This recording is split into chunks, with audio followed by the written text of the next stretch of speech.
여론으로 풀어보는 정치 이슈 폴폴입니다. 오늘도 한여름 무더위를 시원하게 날려주시기 위해서 배종찬 인사이트K 연구소장과 이번 주 여론조사 결과 분석해보는 시간 갖도록 하겠습니다. 안녕하세요. 안녕하십니까.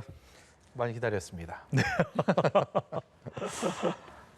대권 레이스가 뜨겁습니다. 먼저 오늘 나온 여론조사 결과입니다. 리얼미터가 조사한 결과인데요. 한번 보시겠습니다. 네, 화면 보시면요.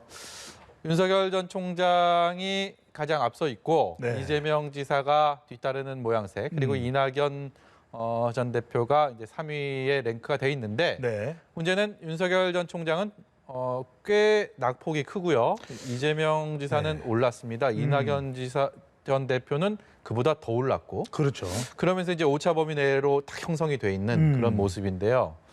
일단 이 현상에 대한 분석이 먼저 필요할 것 같습니다. 양강구도이기는 합니다. 그런데 직전 조사에 비하면 무려 4.5%포인트나 하락을 했다. 그러니까 윤석열 후보의 경우에는 30%대였던 지지율이 20%대로 내려갔다.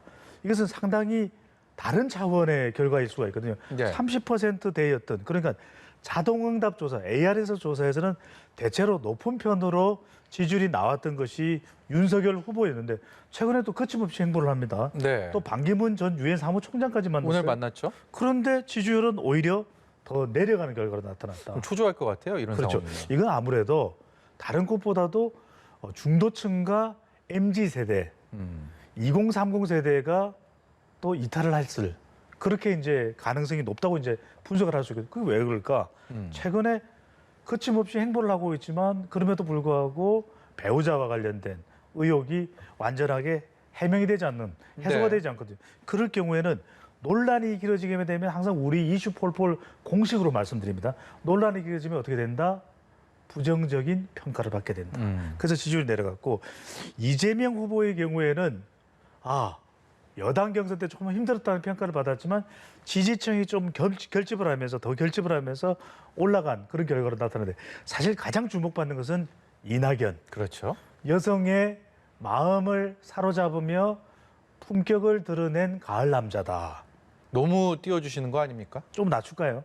네. 그런데 지지율을 보면은 그런 평가도 가능합니다. 왜 그러냐면 여성 표심이 많이 들어왔어요. 이게 2주 만에 7.2%포인트가 뛴 거는 상당한. 그러니까요. 오히려 지지율이 가라앉고 있었던 이낙연 전 더불어민주당 대표인데 여당 경선을 통해서 제가 품격이 무엇인가를 보여드리겠습니다. 이른바 품격 카드를 내걸었거든요. 그러다 보니까 이 안정감, 그러니까 이른바 총리 역임을 했다는, 국무총리를 역임했다는 것은 그만큼 국무수행이 가능하다, 국정수행이 가능하다, 안정감이거든요. 그래서 15.6%. 그러니까 저렇게 되면 20%대에 가까워지고 있는 겁니다. 그런 만큼 주목을 할 필요가. 그러니까 이낙연 후보 측에서는 이런 이야기가 나죠. 이제는 양강구도라고 불러주세요. 이런 이야기가 나오는데, 물론 조금 더 지켜봐야 되겠지만 특히 이낙연 후보의 지지율에 우리가 주목하게 되는 것은 호남 지지율이 올랐다는 거예요. 그러니까 호남 지지율을 완전히 장악하지 못한 이재명, 서서히 군부를 붙이고 있는 호남 지지율에 군부를 붙이고 있는 이낙연, 이 두 사람의 대결이 이제 더 뜨거워지게 됐다는 것인데, 또 한 명 주목을 해야 될 사람은 바로 최재형입니다.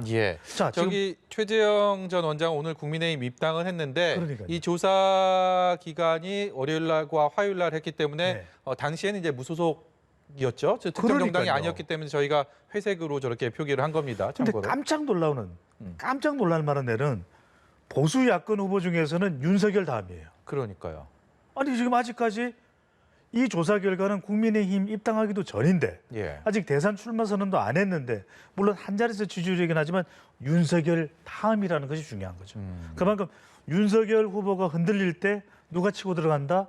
최재형 전 감사원장이 치고 들어갈 수 있는 거죠. 본인은 대체제가 아니다, 나 자체의 어떤 대권 주자다라는 것을 강조를 했는데, 소장님 말씀을 들으면 대체제로서 떠올랐다, 자리매김했다, 이겁니까? 그렇지 않다는 겁니다. 왜냐하면 최재형 전 감사원장도 독자적인 지지 기반을 가질 수 있다는 거예요. 자, 정앵커가 보기에 이 최재형 전 감사원장인가 하면 누가 연상이 돼요?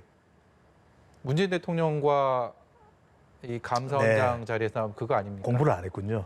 자, 이해찬 아닙니다. 이해찬. 전 한나라당 대표 대선 후보였거든요. 그렇죠. 예. 그 사람이 연상돼요. 왜? 같은 고등학교, 같은 대학, 같은 과 그리고 판사, 감사원장 출신입니다. 네, 그렇게 쉬운 문제를 내실지는 몰랐습니다. 네. 그래서 이 대선 후보는 지세리, 지역 기반, 세대 기반, 이념 기반이 중요한데 지역적으로는 어쨌거나 저쨌거나 경남 창원 태생이에요. 예. PK 지지를 받을 수 있고 세대는 60대 이상 정통 보수를 지향하고 있기 때문에 자기 지지 기반을 가질 수 있다는 거예요. 지켜봐야 됩니다. 예.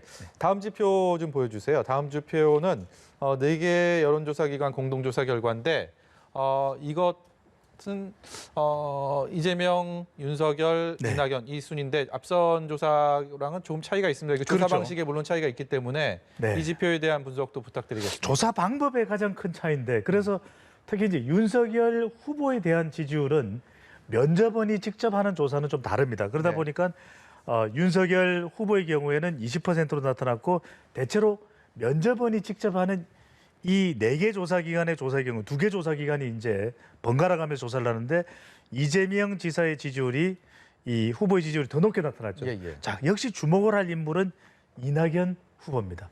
뭐 큰 폭은 아니지만 이 조사에서 물론 이제 지난주 조사에서 이미 올라갔었어요. 이 조사에서는 이 조사 기관의 조사에서는 이낙연 후보의 지지율이 올라간 점 그리고 최재형 전 감사원장이 아직까지 입당까지 포함이 안 된 조사지만 3%를 역시 기록하고 선전하고 있는 점. 있는 부분. 예, 이낙연 후보 그리고 최재형 전 감사원장에 주목을 해볼 필요가 있습니다. 우리 시청자분들이 조금 혼돈되는 부분이 있을 텐데 대체로 ARS 조사는 보수 후보인 윤석열 후보가 좀 높게 나오는 편이고 예. 면접원이 직접 물어보는 이런 전화 면접 조사에서는 이재명 후보의 지지율이 대체적으로 높게 나오는 편이에요. 예. 네.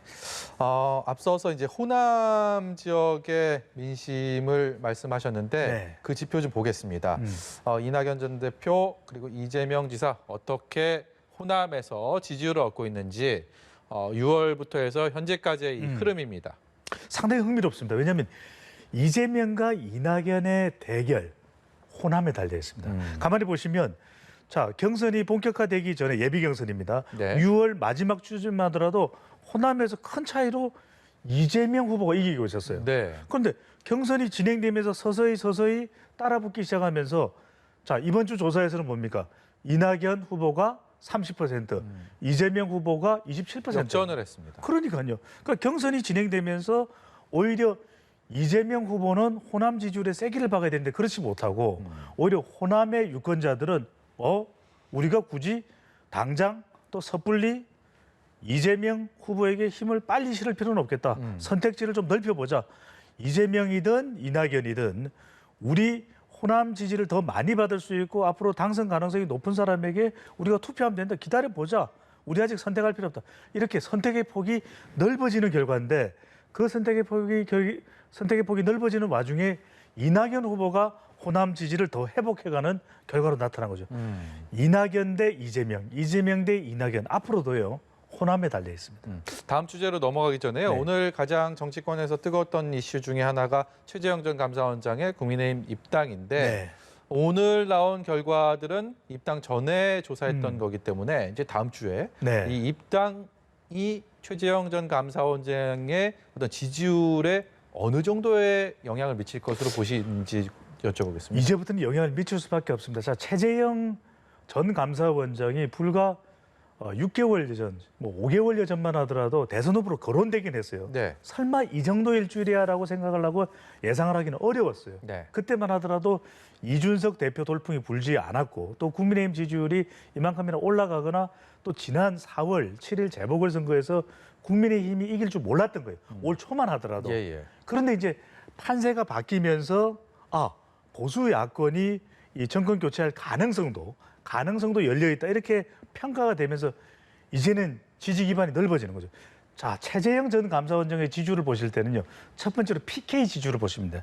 PK 지지율에서 두 자리 이상 다음 주에 높아지느냐. 두 번째, TK 대구 경북 지역에서 윤석열과 최재형과 윤석열 지지율이 어느 정도로 나타나느냐. 물론 앞으로도 당분간은 윤석열 후보의 TK 지지율이 높을 거예요. 예. 그렇지만 얼마나 최재형 전 감사원장이 쫓아가느냐 이 부분을 유심히 볼 필요가 있겠습니다. 예. 이번에는요, 여야 유력 주자들의 양자 가상 대결 결과입니다. 이재명 후보, 윤석열 후보, 네. 이낙연 후보, 윤석열 후보. 이 지표가 이번 주에 굉장히 많이 화제가 됐습니다. 그러니까요. 이 오히려 윤석열 후보보다는 이 범여권의 이재명, 이낙연 후보의 가상 대결 경쟁력이 강화됐다. 네. 자, 우리가 가상 대결을 보실 때는 이렇게 보시면 됩니다. 자, 두 사람을 놓고서 1대1 대결을 붙이는 것이잖아요. 이렇다면 어차피 진보층과 더불어민주당 지지층은 누구를 지지하겠습니까?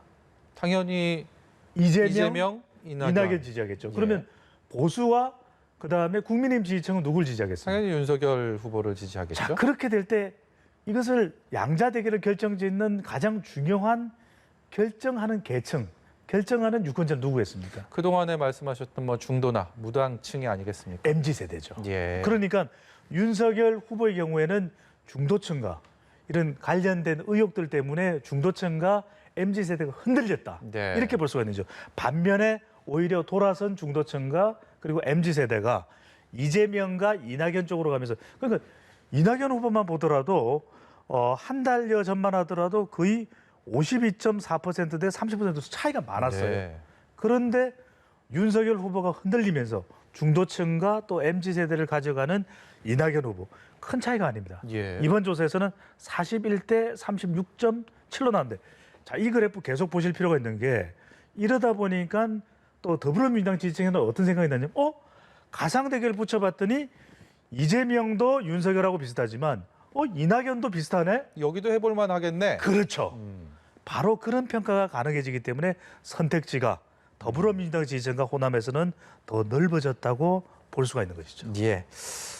이번에는요, 대선의 무소속 후보. 네. 지금은 기존의 무소속 후보는 이제 윤석열 전 검찰총장 네. 그리고 최재형 전 감사원장이었는데 지금 이제 그 결과들은 무소속 후보에 대한 둘 다 무소속으로 분류가 됐을 때 그런 조사 결과이기 때문에 이 무소속 후보들 특히 보수 야권의 잠룡들은 네. 좀 어떻게 국민의힘 입당을 했을 때 어떤 영향을 받게 되느냐 네. 이런 것을 좀 가늠할 수 있는 조사가 아닐까 싶어요. 네. 근데 이 조사 결과를 보면은 국민의힘 입당 후 경선 참여가 29%로 가장 높았고요. 그다음에 국민의힘 후보 선출 후의 단일화가 22%로 나타났고 나머지 사실은 독자 출마도 있지만 무응답 비율이 상당히 높은 거예요. 예. 그러니까 내년 대선은 어떤 대결이 되겠냐? 제3후보가 나타나겠냐? 그렇게 보는 국민들은 또 전문가들은 많지 않습니다. 네. 대체적으로 지금의 구도도 더불어민주당 아니면 국민의힘, 진보 아니면 보수 이렇게 진영 간의 대결 구도가 만들어지고 있거든요. 그렇다면 제3후보나 중도 후보나 빅텐트를 치는 후보나 상당히 힘들 수밖에 없는 거예요. 그만큼 경쟁력이 자체적으로 있으면 모르겠지만 예. 시간이 지나면서는 지지층들이 이탈할 수가 있거든요. 그만큼 정당의 지원 사격이 중요한 겁니다. 그러니까 최재형 전 감사원장도 감사원장을 언제 그만뒀는데 벌써 야당으로 입당하는 거야. 이렇게 또 예. 반발이 있을 수는 있습니다. 명분상. 예. 그럼에도 불구하고 입당할 수밖에 없는 것은 결국 이것은 정당 간의 대결이 될 수밖에 없다. 그렇다면 우리가 궁금해지는 것은 윤석열 후보의 경우에는 언제 입당하겠느냐. 그러니까 입당하겠다, 안 하겠다, 언제 입당하겠다, 왜 그때 입당하겠다라는 응답이 있어야 되는데 그렇지 않고 반기문 총장 만나고 전 유엔 사무총장 만나고 또 원전 관련돼서 토론에 참석하고 그러니까 이 지지층들이 볼 때는 윤석열 후보를 가장 많이 지지하고 있는 것은 지금 국민의힘 지지층이에요. 네. 그러니까 국민의힘 지지층들은 밝혀달라. 그래야 우리가 단일화를 기다리든 아니면 언제쯤 9월이 됐든 8월이 됐든 경선 버스에 언제 탈 것이라는 것을 알 수 있지 않겠냐. 그러니까 유권자들이 제일 싫어하는 게 답답함이에요. 가려운 곳은 긁어줘야 되는. 그걸 제일 잘하고 있는 프로그램이 어떤 프로그램입니까? 지금 하고 계시는 네, 이슈 이슈 폴폴이죠. 네. 마지막으로요.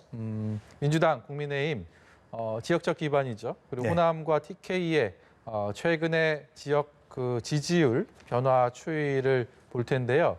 우리 배종찬 소장께서 이 얘기를 네. 꼭 해보고 싶다고 하셨어요. 저는 네네.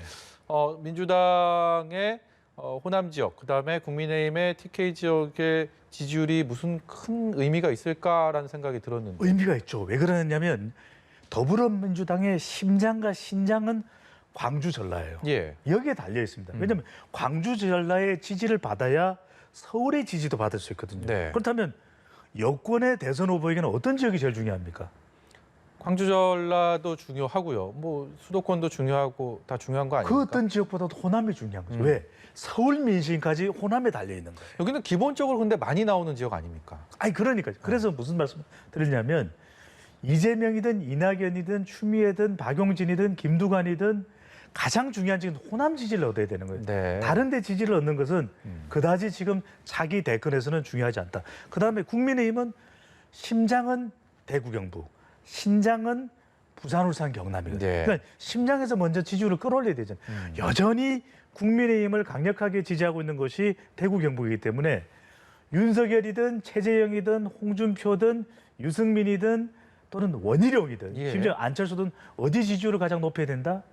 대구 경북이요. 그래서 호남과 또 TK를 각 당의 대선 후보들은 놓치지 말아야 되는 거죠. 그 안에서 이 지역 민심을 얻기 위한 내부 경쟁이 앞으로 더 치열하겠군요. 그러니까요. 앞으로 더 뜨거워질 수밖에는 없어 보입니다. 자, 말씀 중에 우리 배종찬 소장께서 후보들의 이름만 말씀하신 거는 이제 더 많은 얘기들을 하시기 네. 위해서 호칭 생략을 한 건 좀 양해를 부탁을 걸로, 드리겠습니다. 예, 저는 네. 그렇게 이해를 하겠습니다.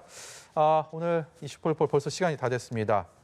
다음 주에 다시 모시고 정치권 분석해 보도록 하겠습니다. 지금까지 인사이트 K의 배종찬 소장이었습니다. 고맙습니다. 감사합니다.